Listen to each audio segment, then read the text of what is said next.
Let's talk about relating with the Godhead, Father, Son, and Spirit.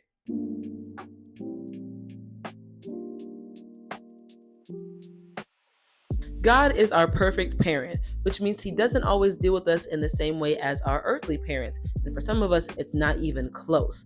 So we have to work to reframe what that parent child relationship is supposed to look like in a lot of aspects.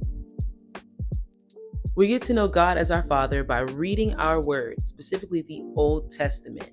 Here we learn how to be in His house and live by His rules.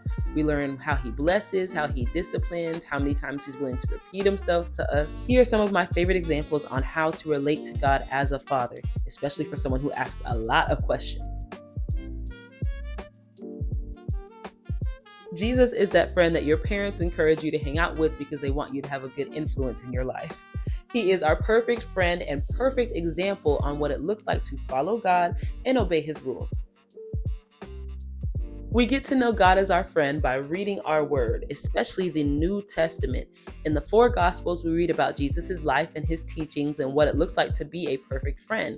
But his ministry was only 3 years long. So, what I also love about the New Testament is that we get to read about how the disciples apply his examples with their different personalities and focuses. There's truly room for everyone to find a lane and follow Jesus. But how do we find our lane?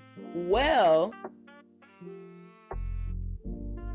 there are general teachings on how to be successful or at peace in life, but your counselor helps you tailor those teachings to you and your upbringing, background, gifts, talents, capabilities, you name it.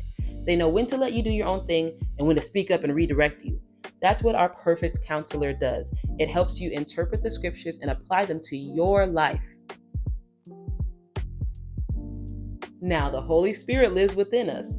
So, the way to truly get to know it is to get to know ourselves. If I want to be able to hear the Holy Spirit clearly, I have to learn my mind and clear it of depression, anxiety, pride, anything that's going to try to creep in its place. Through the Holy Spirit, we're called to live lives of joy, peace, and abundance. Well, those things look very different for different people.